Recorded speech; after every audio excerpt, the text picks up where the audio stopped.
d'être avec vous aujourd'hui pour échanger sur les impacts de la COVID-19 sur les régimes d'assurance. Comme la COVID-19 et aussi ses conséquences que moi j'appelle souvent les dommages collatéraux. Ça a bouleversé nos vies, autant sur le plan professionnel que sur le plan personnel. Alors, vous ne serez pas étonné de voir qu'il va y avoir aussi des répercussions sur les régimes d'assurance. C'est sûr que l'impact va varier selon les secteurs d'activité. Il y a des secteurs d'activité sur le plan économique qui ont été vraiment beaucoup plus affectés que d'autres. Alors, il y a certains secteurs, bon, j'avoue qu'au niveau de la pratique, je travaille beaucoup avec les gens du secteur de la santé. Alors, c'est sûr que les enjeux au niveau du secteur de la santé ont été différents des autres secteurs, dans le sens que dans quand même certains secteurs, il y a eu énormément de mise à pied. Donc, alors c'est sûr que au niveau des impacts sur du régime d'assurance, en tout cas, pour les gens de perdre leur régime d'assurance, parce que je vais aussi les questions là, qui ont été dans le fond, les éléments qui ont été discutés là, ce matin. Donc, alors au niveau des mises à pied, dans la présentation à la fin, j'avais une section où on en parlait brièvement, mais en considérant les questions, je vais développer un petit peu plus là, cet aspect-là. Donc, alors, on commence. Voyons.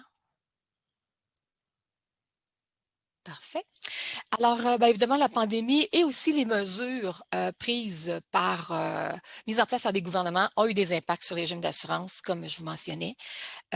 Ce qui est ressorti aussi de cette pandémie-là, c'est qu'on s'est rendu compte que les contrats d'assurance étaient peut-être pas toujours clairs dans certaines situations. Donc, que ce soit l'assurance voyage, que ce soit les mises à pied temporaires. Donc, alors, on va regarder là, les modifications qui sont discutées actuellement, là, donc pour voir un peu là, qu'est-ce qui s'en vient au niveau des contrats d'assurance. Les commentaires que je vais formuler aujourd'hui ne considèrent pas l'effet de la deuxième vague. Quand on a rédigé la présentation, on n'était pas vraiment encore officiellement dans la deuxième vague.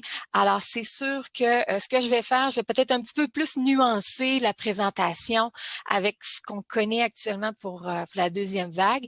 Et aussi, une mise en garde aussi que je vous fais, c'est que ce que je vais vous mentionner, c'est vraiment des observations générales et ça pourrait varier en fonction de votre contrat d'assurance parce qu'il peut y avoir des différences aussi entre les assureurs. Donc, alors, pour ce qui est de cet aspect-là, peut-être juste là de faire attention et de toujours vérifier auprès dans le fond, de votre régime pour s'assurer que, dans le fond, que c'est vraiment les règles générales là, qui s'appliquent. Évidemment, les observations aussi qu'on va faire vont être différentes aussi selon les secteurs d'activité. Alors, il y a cette nuance-là que je souhaite apporter parce que pour certains éléments, il y a des gens qui se sentiront peut-être moins visés par les commentaires que je vais présenter. Alors, au niveau de la façon dont je vais présenter là, ces impacts, je vais le faire par garantie. C'est vraiment ça qui est le plus facile. Donc, alors, on va regarder les impacts sur l'assurance vie, l'assurance salaire de courte durée, l'assurance salaire de longue durée, l'assurance maladie et l'assurance soins dentaires.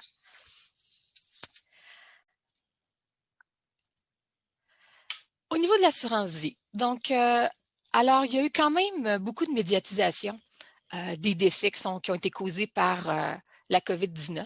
Donc, oui, sauf que ce qu'on constate à date dans les évaluations qu'on a vues, alors, mais c'est sûr que nos évaluations, les données qu'on a sont encore assez préliminaires parce que souvent, c'est des données qui sont au 30 juin ou au 31 juillet. Alors, on n'a pas remarqué une augmentation du nombre de décès, une augmentation significative du nombre de décès pour les régimes d'assurance. Et là, j'ai ajouté à ce jour. Parce que la première vague, il faut penser que c'était principalement les personnes âgées. Dans le fond, dans les personnes décédées, c'était souvent des personnes âgées. On a aussi entendu aussi les décès des travailleurs du réseau de la santé. D'ailleurs, je pense qu'ils ont sorti le chiffre qui est de 11 décès. Il restera à vérifier 11 travailleurs du réseau de la santé dans cette première vague-là. Il restera à vérifier cette information-là. Alors, évidemment, ce que ça a fait, c'est que, dans le fond, les attentes qu'on avait par rapport aux analyses, c'était de regarder des régimes peut-être un petit peu plus spécifiques. Donc, c'est-à-dire les régimes d'assurance-vie des salariés du réseau de la santé. Alors, c'est sûr qu'on a regardé ces régimes-là et aussi les régimes d'assurance-vie de retraités.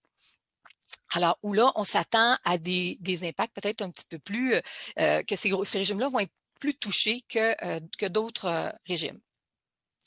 Sauf que dans les analyses qu'on fait, alors oui, on peut regarder le nombre de décès, mais en assurance vie, les données sont assez volatiles. D'une année à l'autre, là, j'ai rarement le nombre de décès attendus et rarement celui qui en résulte. Donc, on a une volatilité au niveau de cette garantie-là, au niveau des résultats.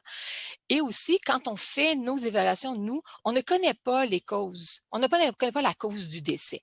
Alors ça aussi, ça va représenter un défi pour être capable d'évaluer si effectivement il y a un impact de la COVID-19 sur les régimes d'assurance-vie. Évidemment, on demandera des données aux assureurs pour être capable de valider là, ces informations-là.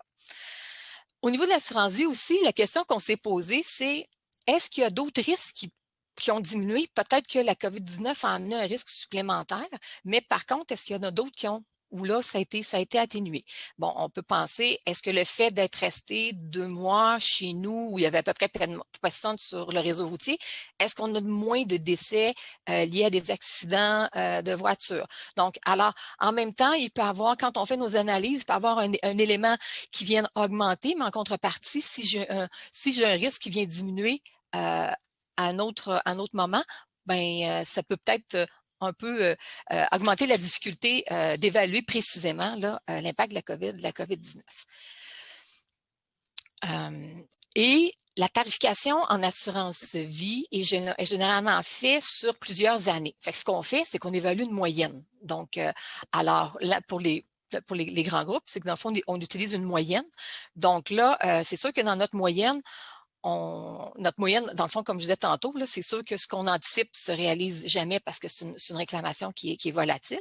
Donc, pour les grands groupes, où on utilise vraiment les données qui sont spécifiques au groupe, à ce moment-là, on pourra regarder là, les résultats. Pour ce qui est des plus petits groupes, dans le fond, c'est le portefeuille de l'assureur qui va déterminer si effectivement cet assureur-là a un impact sur son portefeuille en assurance vie. Mais à date, évidemment, première vague, on ne s'attend pas à ce qu'il y ait un impact important au niveau de l'assurance vie en lien avec la COVID-19. Par contre, où il va y avoir un impact sur la tarification, c'est en lien avec la baisse des taux d'intérêt. Marc-Antoine l'a mentionné tantôt. Donc, il y a eu 3 baisses successives du taux directeur. Donc, c'est passé de 1,75 à 0,25 au mois de mars 2020. Alors, ça, évidemment, ça a influencé les évaluations que l'on fait. Dans les régimes d'assurance vie, habituellement, il y a un bénéfice qu'on appelle un bénéfice d'exonération des primes. Ça veut dire que si je suis invalide, donc depuis un certain temps, souvent les contrats vont prévoir une durée à partir d'une durée donnée d'invalidité, je vais continuer à bénéficier de mon régime d'assurance vie, mais je n'aurai pas besoin de payer de primes parce que je suis invalide. Et ça va être applicable tant que je vais demeurer invalide et jusqu'à l'âge de, habituellement, 65 ans dans les contrats, c'est généralement cette disposition-là. Alors, ce qu'on a, dans le fond, c'est qu'on a un engagement futur, donc un peu comme c'est expliqué en retraite. Donc, si je sais que j'ai un engagement potentiel futur et que les revenus de placement de ce que je garde en réserve aujourd'hui vont être moindres, bien, c'est sûr que ça fait augmenter le coût. Donc, alors, ce bénéfice d'exonération de prime-là nous oblige à provisionner une réserve. Et cette réserve-là, ben, plus les taux d'intérêt sont faibles, ben, plus je dois garder un montant élevé. Alors, Les réserves. Ces réserves-là, dans notre tarification, ça représente combien? Entre 15 et 30 de la prime. Et ce qu'on s'attend comme au niveau de la tarification, donc, ça peut avoir un impact à la hausse de 1 à 3 de la prime. Ça dépend, l'assureur était à quel niveau d'intérêt, dans le fond, lorsqu'il a fait sa dernière évaluation.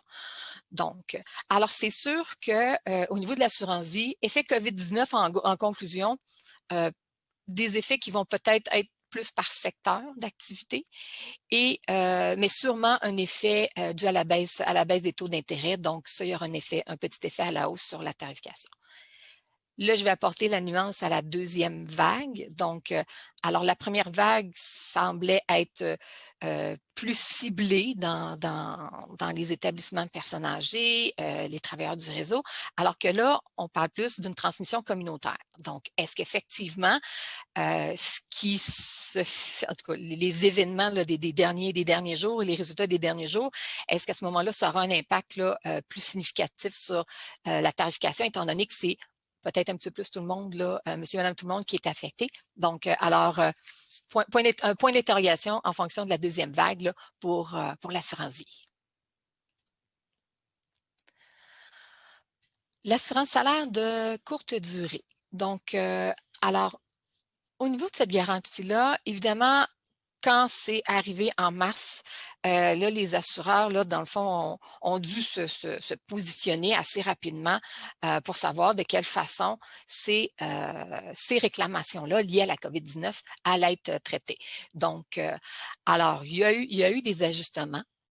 Actuellement, dans le fond, de la façon dont l'industrie gère ces réclamations-là. Donc, ça veut dire que, bon, premièrement, il y a eu une acceptation. Les réclamations qui sont associées à la COVID-19 sont couvertes par les régimes d'assurance. Donc, alors ça, ça a été établi dès le départ. Les situations particulières. Donc, si je suis une salariée, bon, je vais juste ouvrir une parenthèse. Bon, pour avoir droit à une assurance salaire de courte durée, je dois répondre à la définition d'invalidité qui est prévue au contrat. Donc, alors, je suis une salariée, j'ai des symptômes de quelque chose, puis je ne suis pas capable de travailler, et je reçois un diagnostic positif à la COVID-19. Donc, alors, mon invalidité sera reconnue, je vais bénéficier de prestations d'assurance salaire et il n'y aura pas de délai de carence qui va s'appliquer. Parce qu'habituellement, dans les contrats d'assurance salaire de courte durée, il y a un délai de carence qui s'applique en assurance quand on a une maladie. Alors, s'il y a un délai de carence qui était prévu pour une maladie, bien, si c'est la COVID-19, il n'y aura pas de délai de carence qui va être appliqué. Donc, je vais être payée à partir du premier jour. Par contre, si, comme salarié, je réponds à la définition d'invalidité, j'ai des symptômes qui s'apparentent à la COVID-19, mais j'ai pas eu un résultat positif, donc j'ai un résultat négatif. Alors, ce qui va arriver à ce moment-là, bien, ça va être traité comme une maladie, c'est-à-dire, oui, je suis invalide, je suis pas en mesure d'effectuer mon travail, et là, bien, l'assureur va me verser des prestations, mais il va appliquer le délai de carence avant de me verser des prestations. Donc, alors selon les contrats, au niveau de la délicat d'assurance maladie, peut être 3 jours, 4 jours, une semaine. Alors, ça dépend là, ça va dépendre là, des contrats, du contrat que vous avez. Et la dernière situation qui est, oui, je suis une salariée, mais j'ai été mis en quarantaine. J'ai été mis en quarantaine parce que soit que, bon, par exemple, j'ai été en contact avec quelqu'un qui a été testé positif à la COVID-19 ou je peux avoir aussi une condition médicale qui fasse en sorte que si mon travail m'expose à la COVID-19, ben ça peut faire en sorte que j'ai des problèmes de santé un petit peu plus importants. Donc, alors, c'est 2 exemples de situations où il y a des quarantaines préventives qui peuvent être appliquées. Alors, comme je ne réponds pas à la définition d'invalidité, je n'aurai pas droit à des prestations d'assurance salaire.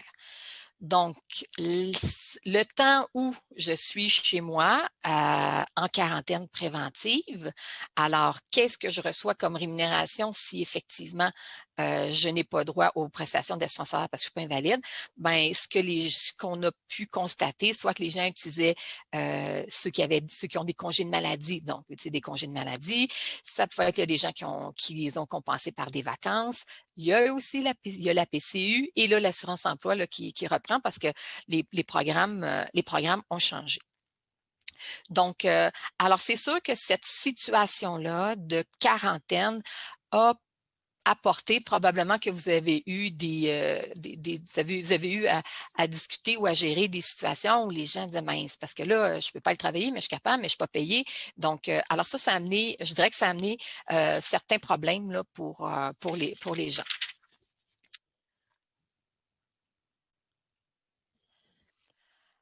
Je vais parler quand même un petit peu de la PCU. C'est sûr que là, le programme, il vient de changer, mais alors, c'est sûr que le programme de prestations canadiennes d'urgence, ça a eu des répercussions sur certains régimes d'assurance salaire de courte durée. Parce que la PCU était versée autant si j'ai perdu mon emploi à cause où l'endroit où je travaille a dû fermer ou faire des mises à pied à cause de la COVID-19 ou si je suis absente pour cause de maladie.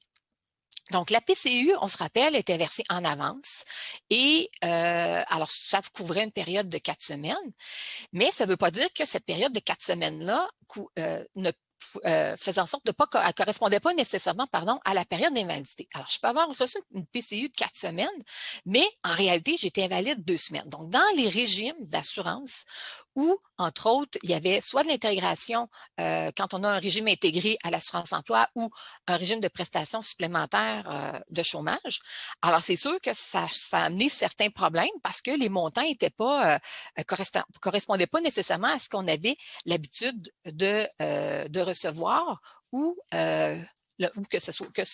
le montant qu'on s'attendait à ce qu'il soit versé. Donc, alors, c'est quoi ces différences de montant-là? Bon, si on dit que la PCU, c'était 2 000 pour 4 semaines, pardon, donc 500 par semaine. L'assurance emploi, c'est 55 du salaire hebdomadaire avec un maximum de prestations de 573 par semaine. Alors, ça veut dire que si j'avais, supposons dans un régime de prestations supplémentaires de chômage, dans le fond, de la façon dont ça fonctionne, c'est si, par exemple, le régime prévoit un remplacement de revenu à 75 du salaire, donc, il y a 55 qui venait de l'assurance emploi et 20 qui vient de l'assureur. Donc, je suppose que j'ai un salaire qui est égal ou inférieur au salaire assurable. Donc, ça veut dire que si je devais, par exemple, recevoir 550 de l'assurance emploi selon le calcul que j'aurais pu faire, mais que la PCU en a versé 500, donc ça veut dire que l'assureur a dû compenser et verser un petit peu plus. Donc, alors c'est sûr qu'au niveau de ces régimes-là d'assurance salaire, il y a une difficulté supplémentaire qui a été ajoutée par la PCU parce que les réclamations, dans le fond, les réclamations que les gens auraient dû faire à l'assurance emploi pour le chômage, qu'on appelle le chômage maladie, chômage maladie, disons ça comme ça, la portion maladie de l'assurance emploi, ben souvent les demandes étaient transférées par le système de la PCU. Donc, alors pour ceux qui avaient ces régimes-là, alors c'est sûr il y a eu un enjeu, sur cette portion-là. Et le dernier point aussi que je veux apporter, c'est on sait qu'avec la COVID-19 et toute la réorganisation du réseau de la santé pour absorber ces cas-là, on sait qu'il y a eu des déplacements des dates de chirurgie.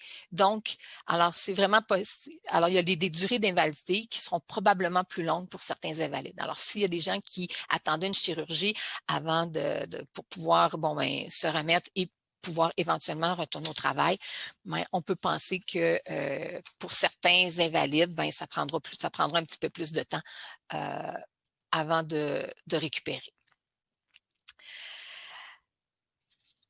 Je vais vous parler, c'est surtout un principe général, c'est que habituellement, lorsque les secteurs d'activité sont économiquement affectés. Donc, que ce soit, il y a des pertes de revenus importantes de l'entreprise, ou il y a des mises à pied, des licenciements. Alors, comme ça a été le cas pour la pandémie actuelle, c'est pas rare de voir une augmentation du nombre d'invalidités dans ces circonstances-là. Là, c'est sûr que la pandémie actuelle, pour certains, ça a été, l'entreprise a fermé, puis ça a été assez drastique. Il y en a d'autres où ça a été des mises à pied et là, ben là, voyant là, ce qui s'en vient, ça s'est fait sur une peut-être une plus longue période. Donc, l'impact sur la tarification pourrait donc être plus important au niveau de l'assurance salaire de courte durée pour les groupes qui œuvrent dans les secteurs qui ont été un petit peu plus affectés économiquement par, dans le fond, la COVID-19, donc le confinement et ses conséquences. J'ajoute une note plus pour expliquer, pour ajouter un peu en cas de mise à pied. Souvent, quand il y a des mises à pied un petit peu plus importantes, on observe une augmentation de l'âge moyen du groupe. Donc, parce qu'habituellement, quand il y a des mises à pied, habituellement, ça va être les gens qui ont le moins d'ancienneté, qui vont être mises à pied en premier. Et quand on dit moins d'ancienneté, souvent, ben, ça va être, généralement, ce sont les gens les plus jeunes. Donc, ça fait en sorte que le groupe de travailleurs qui continue, donc qui reste, va avoir habituellement un âge moyen plus élevé. Si la durée de la mise à pied est courte, il n'y aura sensiblement pas d'effet. Mais si la durée des mises à pied s'allonge, donc une période quand même assez importante, on pourrait voir une augmentation de coûts, pas seulement en assurance salaire de courte durée, mais aussi pour les autres garanties du régime. Parce que le principe, c'est plus un groupe est âgé, habituellement, plus il coûte cher. Donc, c'est un principe général. Oui, il peut y avoir certaines exceptions. Donc, alors, dans les groupes où il y a eu des mises à pied, il reste quand même un groupe de travailleurs, mais le retour des gens qui ont été mis à pied, si ça prend plusieurs mois ou une année, ben alors oui, il faut peut-être s'attendre dans le fond, au prochain renouvellement du régime, mais qui ait un impact là, sur la tarification, pas juste pour la courte durée, mais pour les autres garanties aussi.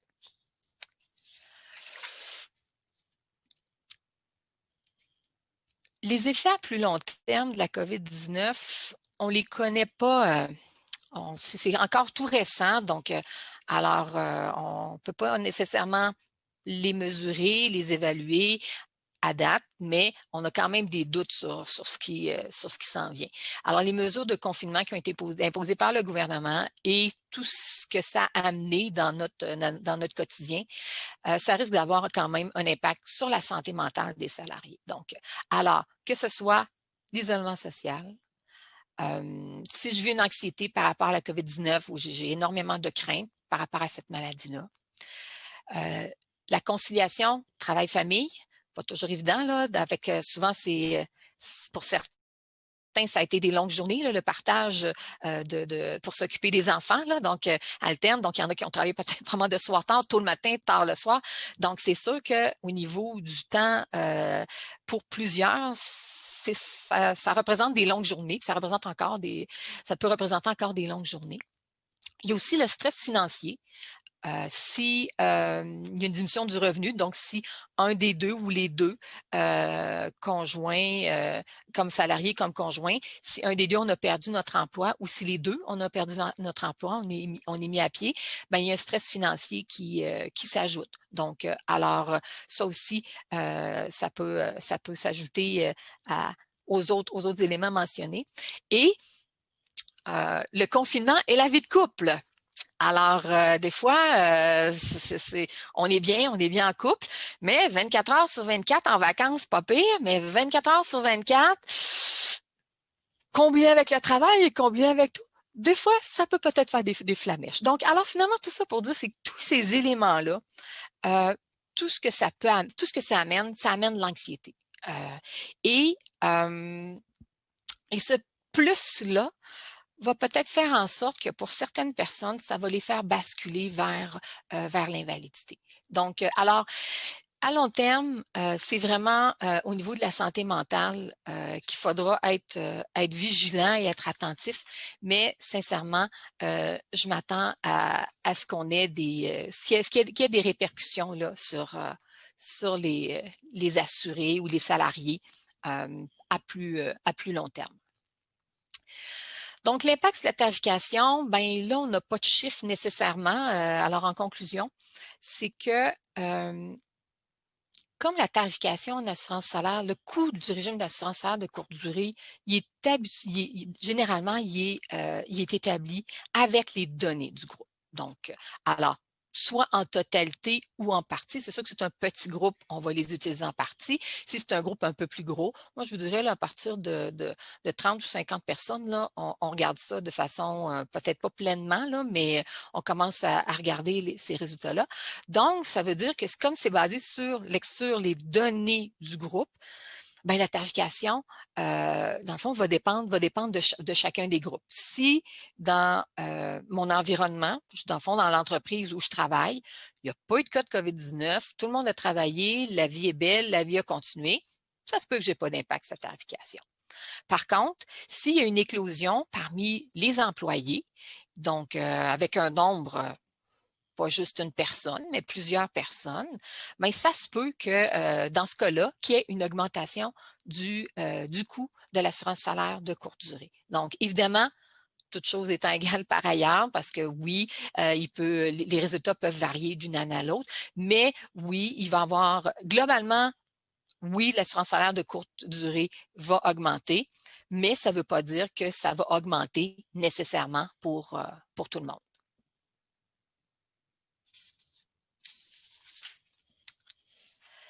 L'assurance salaire de longue durée. Donc, alors c'est sûr qu'au niveau de l'assurance salaire de longue durée, souvent les prestations vont débuter après 16 semaines, 26 semaines, 52 semaines. Dans le réseau de la santé, c'est même 104 semaines. Donc, évidemment, c'est uniquement les cas avec des complications sévères liées à la COVID-19 qui risquent d'engendrer des prestations. Bon, à ce stade-ci, les premiers cas, on parle à peu près mars, disons, là, 6 mois plus tard, là, ça nous met en septembre. Donc, alors là, on n'est pas capable d'affirmer qu'il y a vraiment un nombre important de cas dans le fond, qui vont être suffisamment invalides longtemps en lien avec un diagnostic de COVID-19 pour justifier des prestations d'assurance salaire. On a aussi une limite, encore là, comme je mentionnais au niveau de l'assurance vie. Quand on fait l'analyse, on a des informations sur les invalidités, mais encore là, on n'a pas la cause de l'invalidité. On a une grande catégorie, donc on pourra quand même apporter certaines déductions, mais encore là, au niveau des évaluations, ce qu'on reçoit actuellement ne nous permettrait pas d'évaluer exactement l'impact de la COVID-19. Alors, encore, comme pour l'assurance vie, donc ça veut dire qu'il faudra demander des informations à l'assureur parce que dans le fond, les assureurs vont, eux, avoir les informations pour faire les évaluations. Donc, essayer de trouver une façon là, d'obtenir ces données-là pour être capable de faire un suivi au niveau des groupes pour expliquer, à tout le moins, voir si on peut quantifier l'impact de la COVID-19 sur l'aspect médical, je dirais, de la COVID-19 pour essayer de quantifier son effet. Encore, exactement comme pour l'assurance salaire de courte durée, les mesures, le confinement, imposé par le gouvernement. Donc, alors là, on a la même préoccupation par rapport à la santé mentale des salariés. Donc, alors, ce qu'on mentionnait tantôt, donc l'isolement, l'anxiété face à COVID-19, conciliation travail-famille, stress financier, confinement et vie de couple. Donc, alors ce stress-là, cette source d'anxiété-là, est-ce qu'effectivement serait-elle ou s'ajouterait déjà une vulnérabilité pour rendre la personne malade puis être absente sur une plus longue période? Donc, alors, ces informations-là, au niveau de la santé mentale, bien, encore là, on se concentrera probablement plus sur cet aspect-là des évaluations que sur l'aspect médical des impacts de la COVID-19. En fonction, évidemment, ça va dépendre du nombre qu'on aura avec la deuxième vague.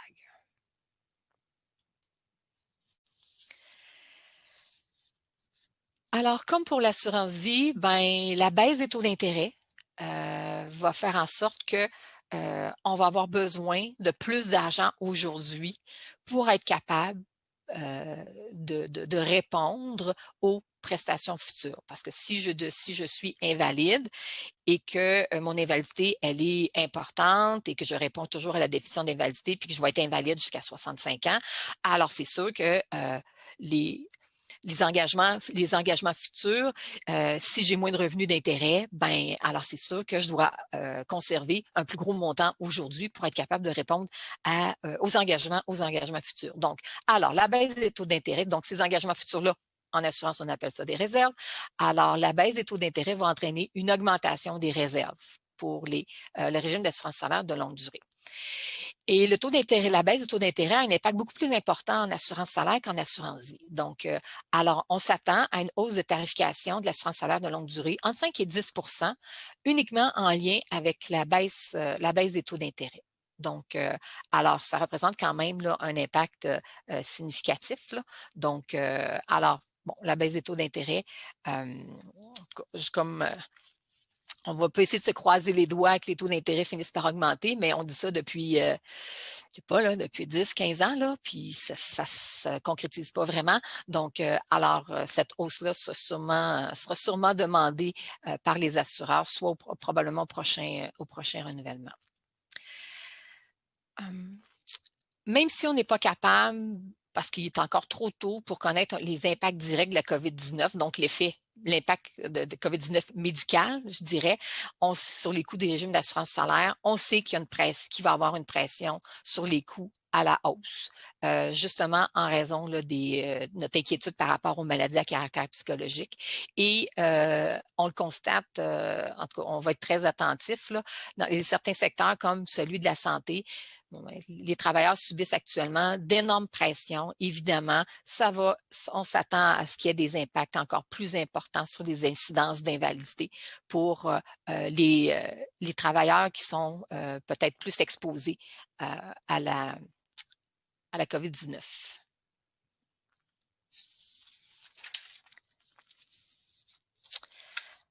L'assurance maladie. Donc, la présentation au niveau de l'assurance maladie est divisée par catégorie de frais parce que les observations ne sont pas nécessairement identiques selon le type de frais admissible. Commençons par les médicaments. Alors, on se rappelle, début de la pandémie, il y a quand même une réaction des patients qui voulaient faire des réserves de médicaments.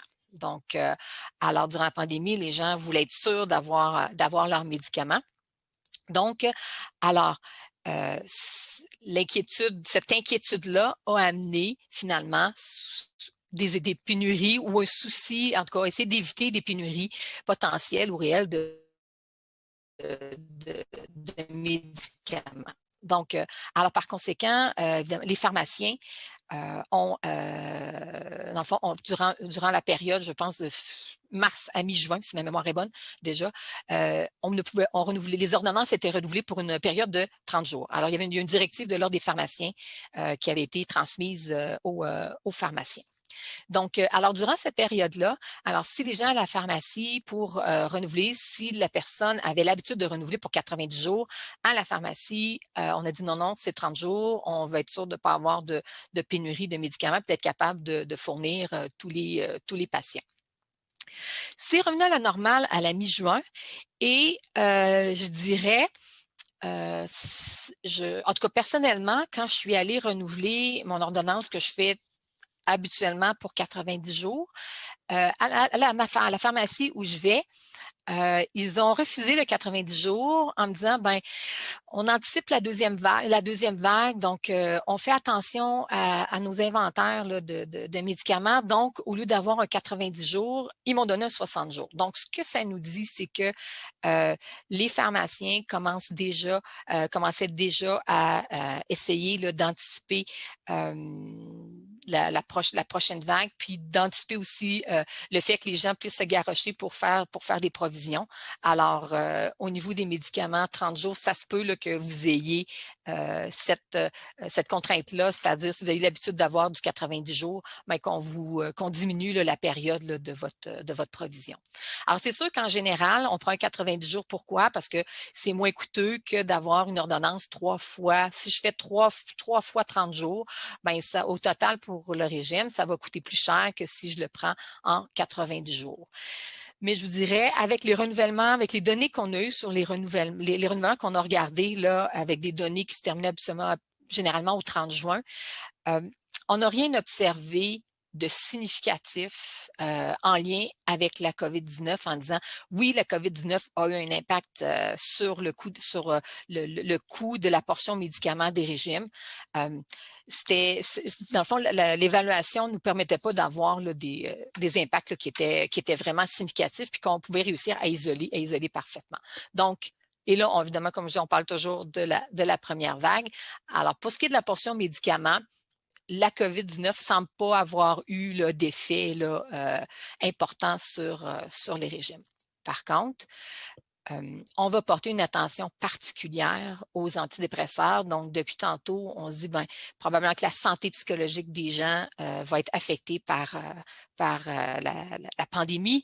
Donc, alors oui, on va porter une attention particulière. Donc, alors, on s'attend à une augmentation de la catégorie de médicaments antidépresseurs.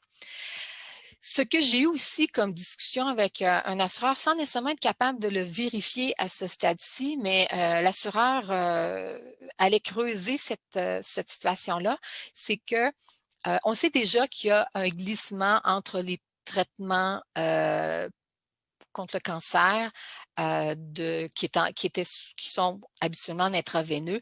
Et maintenant, il y a des traitements qui se font par voie orale. Donc, l'assureur semblait, comme dit, des fois, ça peut être juste une fluctuation statique, mais il voulait regarder si effectivement, il n'y a pas une accélération du transfert des traitements de chimiothérapie vers intraveineux par voie orale. Justement, je pense que c'était d'éviter que les gens aillent à se déplacer en milieu hospitalier. Donc, ça aussi, on regardera cet élément-là, à savoir, on sait que le glissement existe déjà, le déplacement existe déjà. Est-ce qu'il sera accentué? Est-ce qu'il sera fait plus rapidement? Donc, ça aussi, ça va faire partie des éléments qu'on va regarder. Alors, ça complète pour la portion maladie, pas maladie, mais médicaments, pardon. Les professionnels de la santé et les autres soins. Donc, évidemment, durant le confinement, donc, grosso modo, là, avril-mai, l'accès à plusieurs professionnels de la santé a été limité ou inexistant, que ce soit le chiro, le physio, si les gens vont en massothérapie. Donc, alors, ça a été assez difficile. Dans le fond, il y en a soit qu'il n'y avait pas du tout de traitement qui était donné, ou sinon, c'était limité à des traitements d'urgence.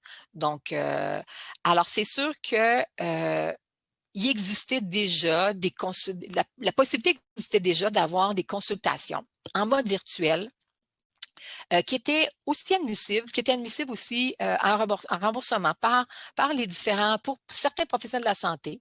Mais évidemment, avec la COVID-19, dans le fond, les assureurs, ce qu'ils ont fait, c'est qu'ils ont élargi l'éventail des professionnels qui pouvaient être accessibles par mode virtuel, justement, pour aider les gens à aller chercher l'aide qu'ils ont besoin. Mais bien entendu, les consultations virtuelles, ça remplace pas les consultations en personne. Bon, de la massothérapie virtuelle, ça va pas bien. Des traitements de physio, si tu es en vidéoconférence, il y a peut-être des exercices que tu peux expliquer à ton patient à distance, mais tu ne pourras pas y faire nécessairement de traitement. Donc, alors, c'est sûr que la consultation virtuelle a ses limites là, par rapport aux soins que les gens pouvaient recevoir. Les assureurs aussi ont mis en place, certains assureurs ont mis en place un service de consultation. psychologique en ligne ou par téléphone. Donc, ils ont identifié, dans le fond, un besoin à cet égard-là. Donc, alors, ils ont ajouté ce service-là avec évidemment un nombre d'heures prévu, mais quand même là, pour venir en aide à leurs assurés. Il y a certains professionnels aussi qui en ont profité pour augmenter leurs tarifs. Donc, alors pour récupérer soit les pertes qui venaient de la période de confinement ou pour compenser les coûts qui sont engendrés afin de satisfaire les nouvelles exigences de santé publique, donc l'aseptisation, ventilation. Donc, alors, certains professionnels, alors c'est dans nos discussions de comité, ça ne semblait pas être nécessairement la majorité, mais oui, c'est arrivé là, dans certains cas où les professionnels ont augmenté leurs tarifs. Des chiffres maintenant. Donc, ça a été réduit de combien là, durant la période de confinement? Donc, le trimestre d'avril à juin, dans le fond, ce qu'on a pu constater, c'est qu'il y a eu des baisses de prestations au niveau des professionnels de la santé, entre 40 et 55 J'ai vu dans certains dossiers, avril ou mai, que les baisses pouvaient aller même jusqu'à 60 et 75 Donc, alors évidemment, ça va dépendre des types de régimes. Est-ce qu'il est plus généreux ou moins généreux, la liste des frais. Donc, c'était quand même, alors au niveau des prestations des professionnels de la santé, il y a vraiment eu une diminution de ces prestations-là. Sauf qu'il faut quand même faire attention. Alors, moi, j'identifie deux situations possibles. Il y a la situation où il y a des traitements qui n'ont pas pu être donnés et qui ne seront pas reportés. C'est-à-dire, c'est au mois de mars, je glisse sur une plaque de glace, je tombe sur le côté, je me fais mal à l'épaule, puis je me rends compte finalement, j'ai mal, oui, je peux bien prendre des Advil ou des Tylenol, mais je me rends compte que j'ai de la misère à lever mon bras. Alors, en temps normal, j'aurais été voir un physio pour voir, OK, quel exercice que je peux faire pour être sûr que je puisse lever mon bras normalement. Alors, comme j'ai pas eu accès à un physio, alors j'ai pris des médicaments, j'ai fait attention, j'ai fait ce que je pouvais, puis finalement, c'est revenu, c'est correct. Donc, ce traitement-là, je n'ai pas eu, puis je ne l'ai pas réclamé, puis j'irai pas 3-4 mois plus tard parce que c'est guéri. Par contre, si j'ai un problème chronique, au dos, par exemple. J'ai un problème chronique. Je vais chez le physio quasiment une fois par semaine en moyenne, des fois plus, des fois moins, qui fait en sorte que, supposons que mon régime prévoit 20 visites par année, habituellement, mon 20 visites, là, je vais l'atteindre au mois de juin, juillet. Là, c'est sûr que je ne suis pas allée chez le physio au mois d'avril puis au mois de mai. Ce qui va arriver, c'est que mon maximum, je vais l'atteindre probablement en octobre au lieu de l'atteindre au mois de juin. Donc, mon nombre de visites par année civile, je vais l'atteindre pareil. Donc, ça veut dire que pour le régime, le coût de mes visites chez le physio, qu'on ait eu un confinement ou que je n'ai pas eu accès à ces professionnels de la santé-là, pour le coût de mon physio en 2020, ça va être la même chose pour le régime.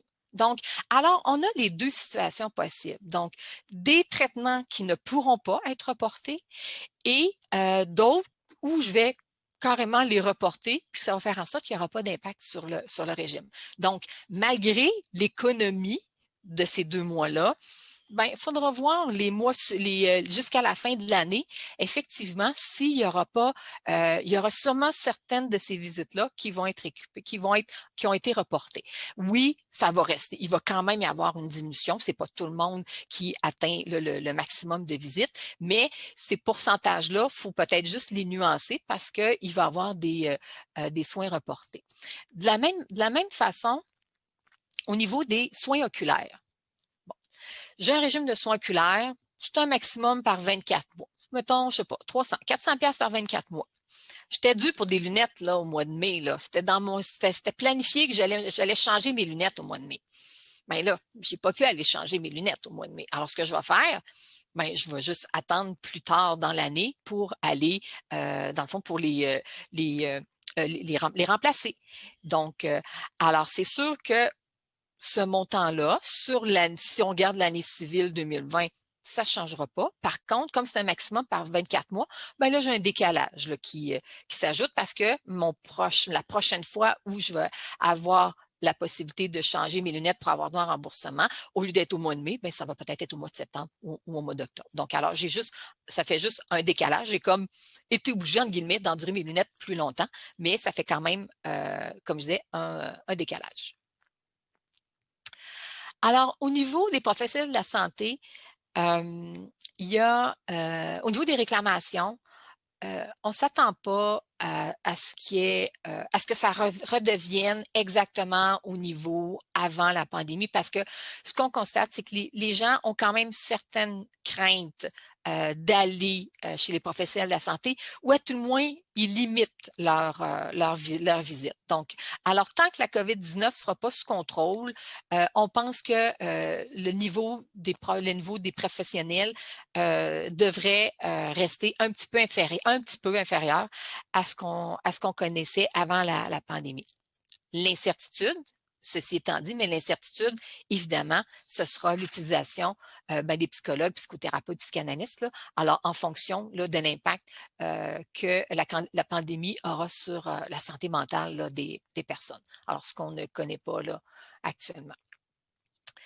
Donc, il est encore tôt pour préciser l'impact sur les tarifications à court et moyen terme. Comme je dis, ben, on ne sait pas, il y en a combien à date là, qui vont reporter les dépenses. Puis encore là, l'incertitude par rapport aux soins psychologiques, ben, c'est un peu ce qui explique qu'est-ce qui fait qu'on n'est pas en mesure de l'évaluer. Et au niveau de l'assurance, quand même au niveau de l'assurance maladie, principalement pour la portion des professionnels de la santé, les renouvellements qu'on a reçus là, cet été, là, donc pour le 1er janvier 2021, les assureurs, ce qu'ils ont fait, c'est que quand ils utilisaient comme période d'analyse les 2 mois du confinement, alors, ils faisaient en sorte, dans le fond, ils ajustaient la tarification pour tenir compte du fait que les gens n'étaient pas allés. Parce que les assureurs, quand ils ont présenté le renouvellement, l'hypothèse de base, c'est de dire 2021 va être une année normale. Bon, on se doute que ce soit une année normale, mais elle ne sera pas normale de quelle façon. Donc, alors, pour ce qui est de cette portion-là, donc, soit que les assureurs ajustaient les données qui étaient utilisées pour tenir compte de la pandémie, ou sinon, ils utilisaient une période d'analyse avant, dans le fond, qui incluait pas les mois de la pandémie. Donc, alors ça, probablement, ça, c'est pour les renouvellements qu'on a là, mais plus on avance dans le temps, ce sera probablement des prestations, des ajustements de prestations là, qui vont être faits. L'assurance voyage et surtout assurance annulation de voyage, c'est probablement un des éléments qui a aussi suscité beaucoup de questions et de mécontentement. Donc, alors au début de la pandémie, la position des assureurs a évolué rapidement concernant le traitement des réclamations, d'autant plus que les assureurs étaient inondés d'appels. Donc, beaucoup de personnes en même temps voulaient annuler puis voulaient faire leur réclamation. Donc, alors, il y a une priorisation des réclamations qui a été mise en place par les assureurs. Donc, ils disaient, si votre voyage n'est pas à l'intérieur de 30 jours ou d'un certain nombre de jours, mais attendez avant de nous appeler. Parce que si tout le monde, si le 15 mars, tout le monde s'est mis à appeler parce qu'il pensait qu'il ne serait pas capable de partir en voyage, ça a vraiment fait en sorte que les délais de traitement, puis il y a des longues attentes au téléphone là, qui ont été vécues par les salariés. Les assureurs utilisent des fournisseurs externes pour l'assurance voyage et l'assurance annulation de voyage. Donc, bon, il y a Canassistance, il y a Sistel, il y en a d'autres aussi, mais probablement que souvent, les contacts que les gens avaient, c'était avec l'assisteur, souvent plus que l'assureur en tant que tel. Donc, alors les gens... au début, durant les premières semaines, là, c'était vraiment très mêlant pour les assurés. D'un côté, les assureurs référaient les gens à leurs fournisseurs de services. De l'autre côté, les agents de voyage référaient les gens à l'assureur. Donc, alors ça... Tout le monde se renvoyait la balle. Donc, alors, la démarche là, qui est proposée actuellement, c'est, bon, premièrement, c'est de faire la demande, ce qui a été fait, c'est de faire une demande à l'assureur. Avant de faire la demande à l'assureur, ben, les assurés devaient faire la demande à leur fournisseur de voyage, donc entre autres la compagnie aérienne. Et là, ben, l'élément de mécontentement, donc les crédits voyage, qui sont considérés par les régimes d'assurance comme un remboursement. Donc, ça veut dire que si j'avais droit, si mon forfait coûtait 2 000 $ puis que j'ai un crédit voyage de 1 000 $, donc l'assureur allait rembourser 1 000 $ parce que le crédit voyage, c'est considéré comme un remboursement. Et ça, je vous dirais, ça a été le principal mécontentement des assurés. Donc, alors pour ceux qui avaient le régime d'assurance, le fait que l'assureur ne rembourse pas les crédits voyage, surtout moi, dans le fond, je travaille aussi avec des groupes de retraités. Donc, pour les groupes de retraités, ça a aussi créé beaucoup de mécontentement. Pour ce qui est des résidents du Québec, alors si on fait affaire avec une agence de voyage québécoise, on devait initialement faire une demande aussi de remboursement au Fonds d'indemnisation des clients des agents de voyage. Donc, FICAV, c'est ce qu'on va utiliser comme diminutif. Et là, ben, tant que les assureurs ne s'entendaient pas avec le FICAV, ben là, les réclamations étaient en attente de traitement.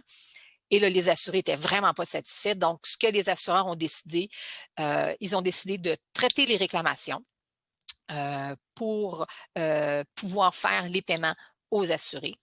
Et par la suite, ils vont réclamer au FICAV les montants qui vont être sous la responsabilité de ce fonds, au lieu du fonds du FICAV. Alors, ce que ça permet au moins aux gens d'avoir des remboursements et parce que sinon, ben, il aurait fallu que les assureurs s'entendent avec le FICAV, puis un coup, à partir du moment que cette entente-là a été conclue, après ça, faire les remboursements. Je pense qu'ils ont réalisé que comme ça créait vraiment beaucoup de mécontentement, puis c'était un peu l'assureur qui j'imagine qu'ils recevaient beaucoup de plaintes, donc ils se sont dit, ben là, on va limiter, on va trouver une autre façon qui va permettre de satisfaire nos assurés. Au niveau de l'assurance annulation de voyage, les coûts vont être plus élevés en 2020 à cause de la COVID-19. On sait qu'en assurance annulation de voyage, habituellement, c'est si je suis malade avant de partir, je vais annuler, ou si j'ai un décès dans ma famille. Donc, c'est des événements qui sont généralement assez rares.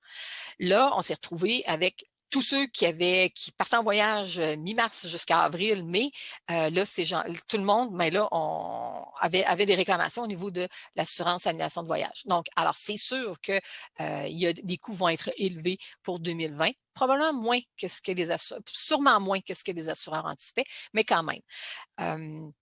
Évidemment, cet impact-là va être différent pour chacun des groupes d'employés et aussi très variable. C'est-à-dire, si j'ai un groupe d'actifs versus un groupe de retraités, c'est sûr que les voyages peuvent, les durées ou la fréquence des voyages peut amener des différences de coûts entre aussi un bas salarié et un haut salarié. Actuellement, il est trop tôt pour évaluer l'impact monétaire de ces changements-là sur les régimes parce qu'il y a encore beaucoup de réclamations d'assurance annulation de voyage qui sont en traitement. Donc, alors, on n'a pas d'idée sur... il y a certains assureurs qui nous ont fourni des évaluations, d'autres qui n'étaient pas en mesure. Donc, alors, pour ce qui est de cet aspect-là, encore là, on n'a pas suffisamment d'informations pour le quantifier. Alors, ce qu'on peut souhaiter, par exemple, c'est que pour le futur, probablement que les consommateurs vont être pas mal plus attentifs quand ils vont acheter un voyage, quelles vont être les règles qui vont s'appliquer en cas d'annulation. Les derniers développements par certains assureurs, donc je vous dirais, on a reçu dans les renouvellements qu'on a reçus, je dirais fin août, début septembre, je pense qu'en date d'aujourd'hui, on doit être rendu à la troisième version, la version initiale qui a été modifiée et qui a encore été modifiée. Donc, ça change encore beaucoup au niveau des règles de l'assurance voyage. Il y a vraiment eu des assouplissements. Alors ça, c'est quand même intéressant. Et ça, évidemment, c'est pour certains assureurs. Alors, il faut toujours faire attention. Donc, alors actuellement, ce qui est applicable par certains assureurs, c'est si l'avis du gouvernement du Canada indique éviter tout voyage. Probablement que on est plus tous familiers à éviter tout voyage non essentiel. Donc, éviter tout voyage pour un pays donné. Éviter tout voyage, là, actuellement, là, c'est quand je l'ai fait, la dernière vérification, genre Corée du Nord, Irak, Afghanistan. Alors, éviter tout voyage, c'est des pays qui sont vraiment, appelons ça, instables. Alors, si l'avis du gouvernement du Canada indique éviter tout voyage pour un pays donné, donc les salariés ne seront pas couverts par l'assurance voyage. Puis, l'assurance annulation de voyage lors d'un séjour dans ce pays, ben, si je prends une réservation pour aller dans un pays où le gouvernement me dit d'éviter tout voyage, je ne serai pas couvert. Donc, alors, c'est à mes risques et périls. Par contre, si l'avis du gouvernement indique éviter tout voyage non essentiel pour un pays, les salariés vont être couverts autant pour l'assurance voyage que l'assurance annulation de voyage lors d'un séjour dans ce pays-là, et c'est incluant la COVID-19. Il y a 2 semaines, 3 semaines, c'était même pas couvert. Alors, il y a vraiment eu un assouplissement là, ces dernières semaines en termes d'application. Donc, alors ça va permettre quand même aux gens de voyager. Évidemment, au niveau de l'assurance annulation de voyage, il y a des restrictions qui vont s'appliquer selon l'avis qui est en vigueur au moment de réserver ou de faire le deuxième dépôt ou de partir en voyage. Donc, je vous l'ai mis de façon générale, mais oui, ça devient un assouplissement. Bien sûr, il y a tellement eu de changements depuis ces mois c'est important de vérifier sa couverture d'assurance avant de partir. Puis évidemment, on sait qu'il y a quand même d'autres enjeux. Est-ce qu'il y a des quarantaines qui vont s'appliquer? Est-ce que les frontières vont être ouvertes? Donc, alors, c'est sûr qu'il y a ces éléments-là en plus qu'il faut regarder. Mais en termes d'assurance, il faut vraiment bien s'informer avant de partir en voyage.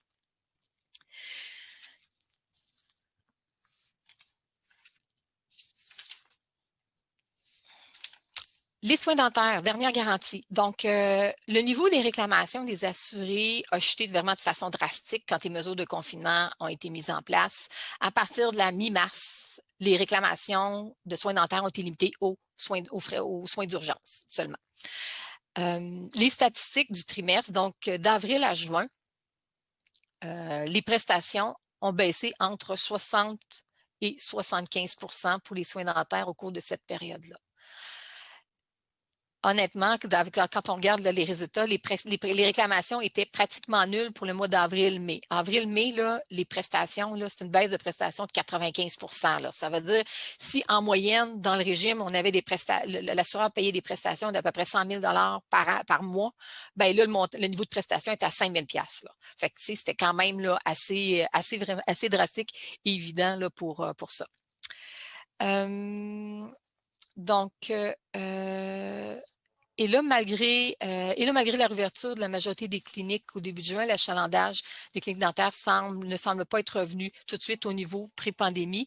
Donc, il faut penser effectivement si c'est des groupes non assurés, des groupes assurés. C'est sûr que si j'ai pas de couverture d'assurance soins dentaires, mais ça se peut que je vais déplacer peut-être un petit peu mes limites chez mes visites chez le dentiste.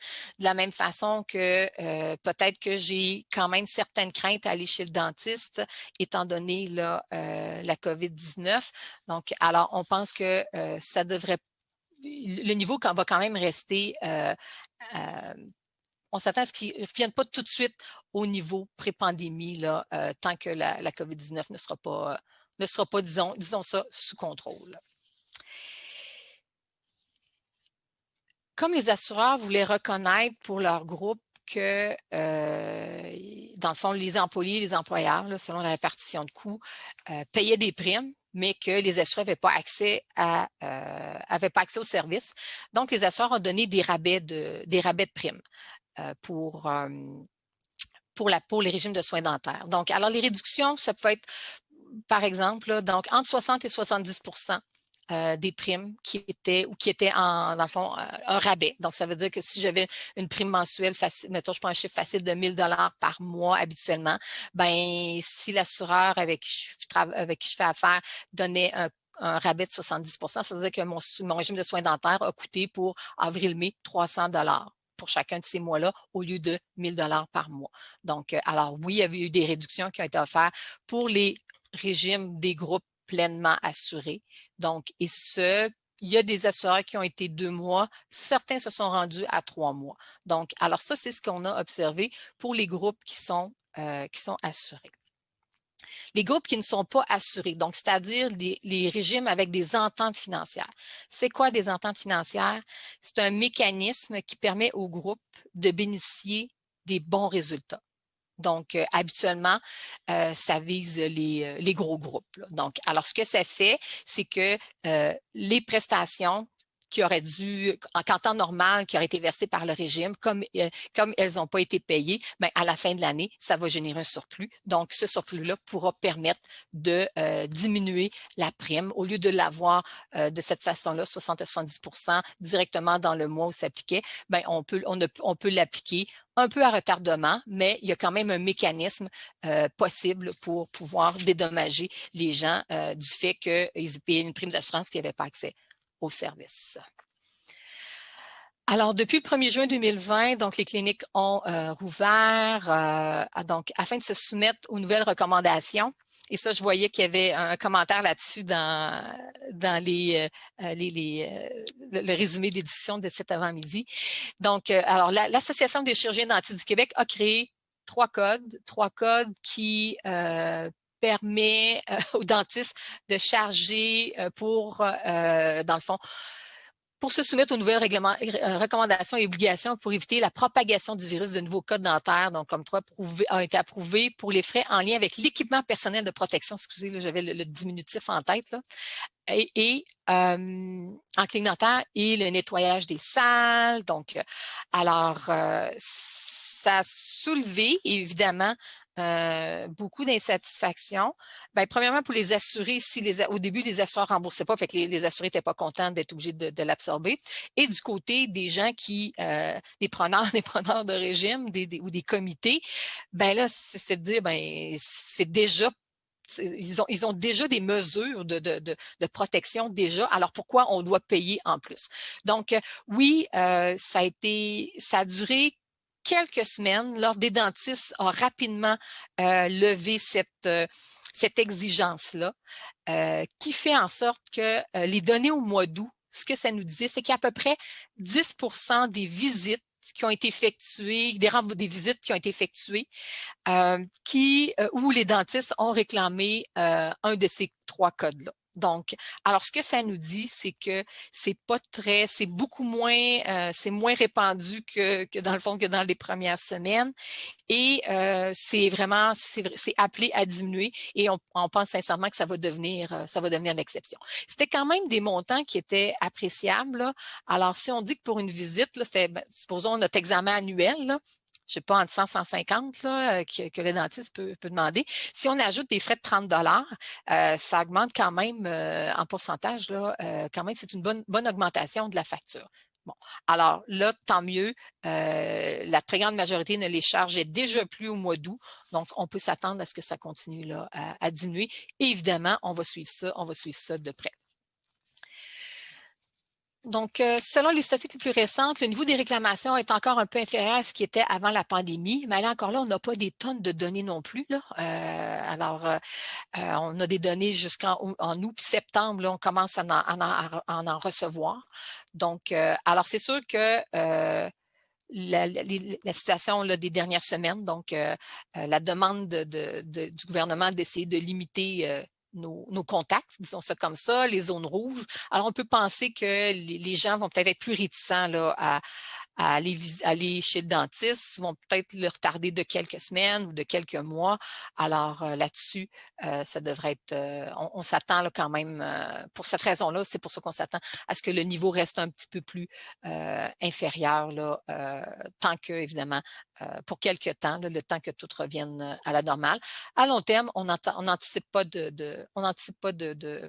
d'impact, mais c'est sûr qu'il va y en avoir là, à court terme. Là. Donc, est-ce que cette année 2020 va être un petit peu moins coûteux? En 2021, s'il y a des reports de soins, ça va peut-être être un petit peu plus élevé. Donc, il peut y avoir un petit peu de fluctuation, là, mais on ne s'attend pas à des résultats là, aussi majeurs. Donc, alors là, je fais quand même rapidement, je pense que le temps il est très avancé. Alors, comme mentionné au début de la présentation, cette situation-là particulière a mis en lumière des lacunes dans les contrats qui vont nécessiter des modifications, des clarifications. Bien que ces modifications-là sont peut-être pas encore apportées officiellement à vos contrats, si les assureurs vont proposer ces changements-là, soit en cours de contrat, mais habituellement peut-être dans le cadre des renouvellements. Donc, alors là-dessus, peut-être vous préparez là, à recevoir des modifications. Les modifications, donc, alors au niveau de l'assurance voyage, donc il y a des modifications qui vont être apportées. Bon, principalement, on va utiliser on va adapter ce qui est indiqué dans la documentation accessible aux salariés à ce qui est publié ou ce qui est annoncé par les avis du gouvernement. Donc, on ajoute la notion d'éviter tout voyage ou d'éviter tout voyage non essentiel. Alors ça va faire partie du vocabulaire là, des garanties. Des exclusions aussi en lien avec les croisières. Tout n'était pas si clair que ça là, pour les croisières. Même chose ici, ajouter des délais pour se conformer aux avis du gouvernement. Actuellement, on faisait état de délais raisonnables, donc là, ça va être de donner des meilleures directives pour que les gens puissent reprendre. Donc, pour les produits d'assurance voyage d'annulation, ça a été modifié récemment. Est-ce qu'il va y avoir encore de modifications? Donc, alors, évidemment, on recommande aux assurés, aux preneurs de suivre attentivement l'évolution de leur propre régime avec leur assureur afin de communiquer les bonnes informations aux membres qui sont assurés.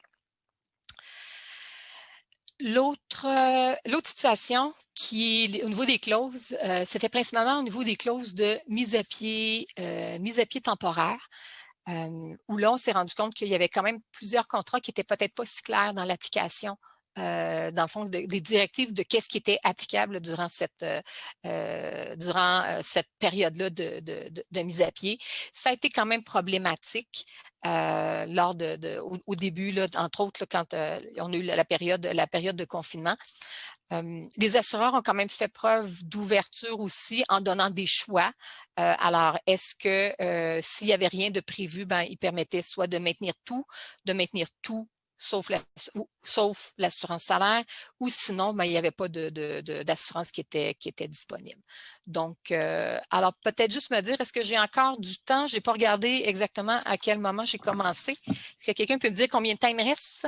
Ou il est déjà dépassé? Il nous reste environ 5 minutes. OK.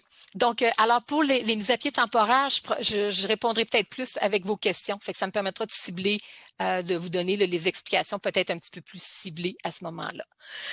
Donc, alors, avez-vous des questions sur la présentation? Et l'autre élément aussi, c'est en lien avec la pandémie. Sur quels aspects du régime d'assurance avez-vous été le plus sollicité? Donc, alors voilà. Merci beaucoup, Carole. Très apprécié. Magnifique présentation. Donc, on va passer la parole à Alain Murray qui a levé la main et qui a déjà son micro et sa caméra ouverte. Bon. Okay, bon. Bonjour, Mme Giroux. Moi, je vais revenir sur les frais remboursés au niveau du COVID pour chez les dentistes. Oui. Moi, j'ai été dans la première vague chez le dentiste et j'ai eu effectivement des frais de 25 $ qui ont été chargés. Est-ce qu'il y a une possibilité de leur faire la demande qui nous soit remboursée?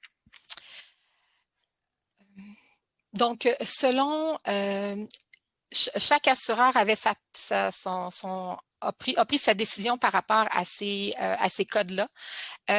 Il y avait plusieurs assureurs qui, effectivement, ont accepté de rembourser ces frais-là. Il faudrait vraiment vérifier, refaire la demande ou vérifier auprès de votre assureur, à savoir si peut-être qu'au moment où vous avez fait la réclamation, ils n'avaient peut-être pas pris la décision de les rembourser et que plus tard, alors, c'est pas nécessairement, je peux pas vous dire avec certitude que tous les assureurs l'ont fait. Certains l'ont fait, mais pas tous. Je sais que quand moi j'y étais, ça n'existait pas, soit ces codes-là, là, on me l'apprend que c'était à partir de mois d'août. J'ai pu comprendre que vous m'avez dit tantôt. Non, attendez, non, les codes sont apparus au mois de juin. Ah, OK. Fait que moi, j'étais antérieur à ça, ce qui fait que OK, je vais vérifier. Merci beaucoup. Oui, vérifier, ça vaut la peine. Merci. Youssef Belgana. J'active mon micro. Oui, bonjour, c'est concernant les frais dentaires. En fait, moi, c'est une expérience personnelle. Le dentiste, il chargeait 15 $ de plus. C'était marqué frais de COVID. Et en même temps, il a monté ses tarifs. C'était l'équivalent à peu près de 30 $ de plus que ce que l'Ordre des chirurgiens dentistes suggérait comme tarification. Est-ce qu'ils ont le droit de faire ça, de monter les tarifs comme ça, puis que ça dépasse les tarifs de l'Ordre des chirurgiens dentistes? Sûrement oui, parce que au niveau des régimes d'assurance, dans le fond, la mesure qu'on garde, c'est il y a un guide des tarifs de l'Association des chirurgiens dentistes qui est publié et au niveau des régimes d'assurance, on limite à ce montant-là. Donc, si on limite à ce montant-là, probablement que les dentistes peuvent charger plus. OK. Donc, à ce moment-là, il y a comme une double augmentation. Les tarifs de COVID, puis là, sont plus, c'est une augmentation collatérale. Bien, surtout si vous avez changé de clinique, ça se peut que les dentistes d'une clinique à l'autre ne chargent pas les mêmes frais. Si vous avez été à la même clinique et c'est le même dentiste, à ce moment-là, ça pourrait être possible. Oui, c'est ça. J'étais à la même clinique, puis par après, quand je me suis rendu compte, à ce moment-là, je les ai appelés. Ils m'ont dit qu'on suit les tarifs de l'Association des chirurgiens dentistes. Moi, j'ai appelé mes assurances. Ils m'ont donné le tarif. Puis quand je les ai confrontés avec ça, ils m'ont dit finalement, ben, eux, ils peuvent dépasser ça. Oui. Puis là, je leur ai demandé pourquoi on n'était pas avisé avant d'avoir les soins, justement pour nous manifester comme quoi qu'il y a des augmentations de tarifs avant d'avoir les soins, puis à savoir si je vais décider de continuer ou non. Donc, après les soins, il te met devant le fait accompli. Fait qu'il faut que tu payes. Merci.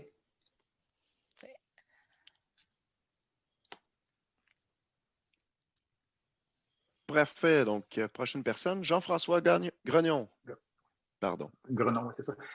Carole, as-tu une idée des délais de traitement? Parce que aussi, ça cause un stress quand je fais une demande de 2, 3, 4, 500, 600 $, puis que ça prend beaucoup plus de temps. Pour les assurer, c'est un stress aussi. C'est pas tout le monde qui a les moyens d'attendre.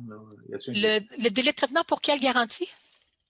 Mettons le dentaire, entre autres. Là, mais le dentaire, c'est parce qu'habituellement, la majorité des régimes, ça se fait en pharmacie, pas en pharmacie, mais chez le dentiste, il y a du paiement direct.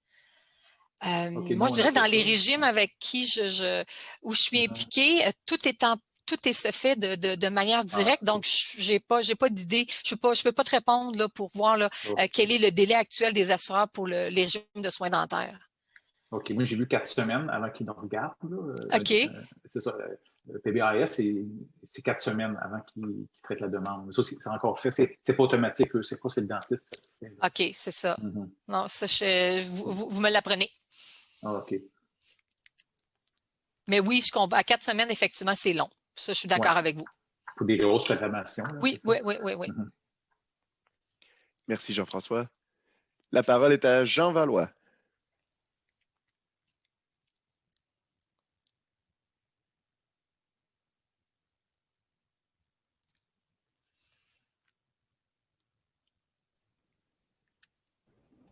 Ton micro est fermé, Jean. Oui, ça serait bon que j'ouvre mon micro. Excusez. Bonjour. Bonjour. La problématique que j'ai, c'est le fait que l'Ordre des pharmaciens a fait passer la demande des médicaments de 90 jours à 30 jours. J'ai de la difficulté avec celle-là. Je n'ai pas compris. Puis moi, ça m'a fâché un peu parce qu'on fait beaucoup de sensibilisation pour réduire le coût des régimes. Puis dans le fond, c'est des frais des pharmaciens qu'on paye pour rien en réalité. Donc, quand ils ont dit qu'il y avait peur d'une pénurie de médicaments, on ne peut pas commander des médicaments pour 1 an. C'est impossible. C'est soit 30 jours ou 90 jours. Donc, je n'ai pas compris cette partie-là. J'ai pas nécessairement plus de réponses à l'effet que c'était vraiment pour éviter qu'il y ait des pénuries, mais je pense que ce qui a déclenché aussi ça, c'est le fait que les gens se soient rués à la pharmacie pour avoir des médicaments sur une plus longue période. Donc, alors si les gens avaient l'habitude de le prendre au mois, là, les gens se sont dit non, dans la pandémie, je vais être sûr d'avoir assez de médicaments, donc je vais en prendre pour 90 jours. Je pense qu'il y a eu la réaction des patients de stocker, entre guillemets, des médicaments a fait craindre une pénurie là, en tout cas, l'Ordre des pharmaciens était sensible à cet élément-là et c'est pour ça qu'ils ont limité le 30 jours. Et ils sont revenus quand même à partir de mi-juin, c'est redevenu à la normale. Mais c'est l'explication qu'on nous a donnée. Alors, c'était pour éviter des pénuries, pour être en mesure de répondre aux besoins en médicaments de tous les patients. Je n'ai pas plus d'explications que ça. Ouais. Merci. Merci, Jean. La parole est à Suzy Baudry. Tu peux activer ton micro. Carole, moi, j'avais une question concernant les régimes d'assurance collective pleinement assurés. Oui. À ce que j'ai pu comprendre, dans ces régimes-là, ça occasionnerait une baisse du coût pour l'année à venir ou les 2 années à venir, selon le type de régime qu'on a, si on fait un renouvellement annuel ou aux 2 ans. Là. Ouais. Est-ce que forcément, il va y avoir ça va occasionner une baisse du coût? On peut s'attendre, comme je dis, en soins dentaires, si c'est un régime qui est pleinement assuré, donc comme le rabais de prime a probablement été inférieur à la diminution des prestations, alors il y aura probablement, s'il n'y a pas de diminution, en tout cas, ça va être sûrement une hausse moindre qu'une hausse normale. Pour ce qui est de l'assurance maladie, pour la portion professionnelle de la santé, comme je vous dis, probablement pas une baisse spectaculaire parce que les professionnels de la santé, au niveau de la couverture maladie, c'est peut-être 10-20 %, ça va dépendre du régime du coût maladie. Donc, alors comme les médicaments, c'est 70 à 80 % qui est la grosse portion du régime. Puis cette portion-là, elle bougera. C'est sûr qu'elle ne diminuera pas. S'il y a quelque chose, elle va augmenter un petit peu. Alors, je ne suis pas certaine que l'impact des professionnels de la santé, oui, ça va peut-être amener une pression à la baisse, là, mais attendez-vous pas à des baisses spectaculaires là, en assurance maladie. Là. Ça va être certains ajustements, probablement à cause des professionnels de la santé, mais moi, je ne m'attendrais pas là, à de grosses baisses là, en assurance maladie, à moins que l'expérience, évidemment, du groupe soit excellente, parce qu'il y a ça aussi, là, indépendamment de la pandémie, peut-être qu'il y a des éléments dans le groupe qui font en sorte que la tarification sera inférieure ou parce que l'expérience est bonne. Mais toute chose étant égale par ailleurs, je ne m'attendrai pas à des grosses baisses pour 2021. Là. Et je vous remercie beaucoup, Carole. Ça me fait plaisir. Est-ce qu'il y avait d'autres questions, d'autres interventions? Moi, j'en aurais une de Michel. Oui.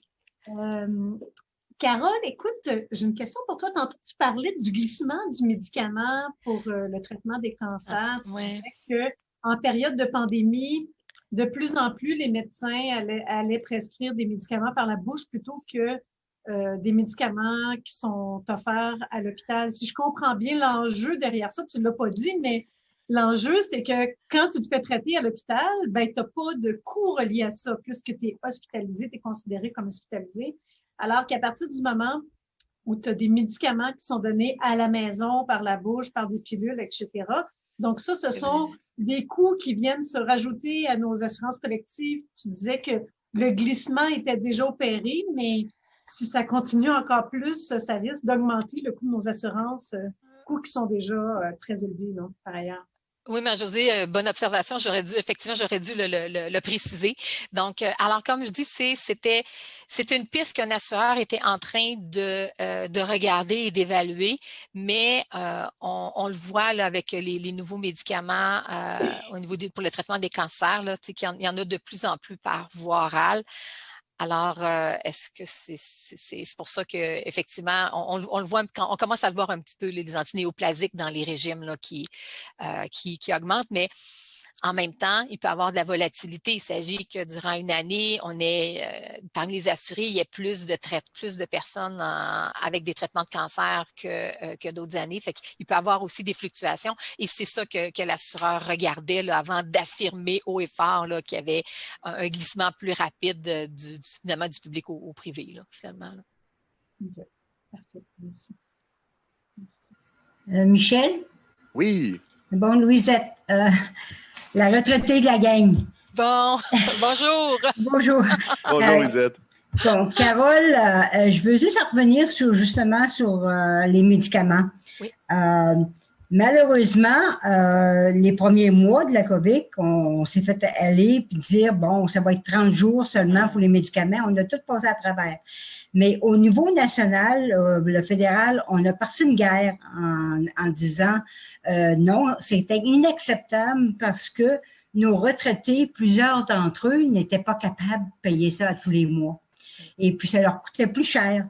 Alors, le 10-15 piastres de différence, des fois, là, pour eux autres, c'est ce qu'il y avait le reste, là. Alors, il y a eu une guerre, puis Trudeau il a décidé que les pharmaciens, il donnerait le 2 mois au moins. Et moi, je ne veux pas que ça recommence avec la deuxième vague en disant ben là, les médicaments, il faut faire attention, il faut les garder en dessous. Parce qu'en réalité, c'est les pharmaciens qui font de l'argent à ce moment-là. Ça leur coûte moins cher. Ouais.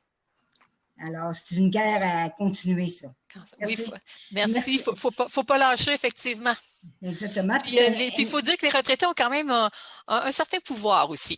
Oui, exactement. On ne lâche pas. Merci pour la présentation, Carole. Ça fait plaisir. Merci, Louisette. Je vais passer la parole à Loïc Breton. Merci. Premièrement, excellente présentation. C'est une belle topo. Là. Félicitations. Là. Merci. Concernant, vous avez fait une référence à savoir qu'on commence à voir au niveau de certains services de santé professionnels un tournant vers la télémédecine. Ils appellent en anglais le service virtuel. Ouais. Mais ça, que la majorité des assureurs ne le couvraient pas réellement. Ils se sont adaptés très rapidement, je pense, là-dessus. Il y avait déjà des consultations qui étaient possibles, principalement pour les psychologues, mais ça a été élargi. J'ai vu même un assureur dans sa liste, là, le chiro pouvait se faire dans le fond, quand il nous présente la liste, il y avait la liste des professionnels qui va être fait en vidéoconférence et une liste par téléphone. Donc, il y en a que c'était accepté en vidéoconférence, mais pas par téléphone. Par exemple, le physiothérapeute. Alors oui, ils ont élargi. Il y en avait quand même un peu, mais vous avez raison, ça l'a forcé certains assureurs à accélérer leur acceptation là, des traitements en mode virtuel. Puis il faut dire aussi que les professionnels ont dû s'adapter aussi. Je pense pas que tout le monde était déjà prêt à aller en mode, à faire des traitements, pas des traitements, mais des visites et des consultations en mode virtuel. Donc, je pense qu'au niveau des professionnels, ils ont dû aussi s'adapter là, à cette nouvelle réalité-là. Sauf que, donc, c'est peut-être encore un petit peu trop tôt pour juger, là, mais on pourrait sentir qu'il pourrait y avoir une tendance à vouloir aiguiller plus les gens vers la sollicitation de l'obtention de services professionnels de santé vers le mode de télémédecine? Ou... Bien, le mode virtuel, c'est sûr je pense qu'il va demeurer assez utilisé pour les traitements, surtout en psychologie, psychothérapie, psychothérapeute.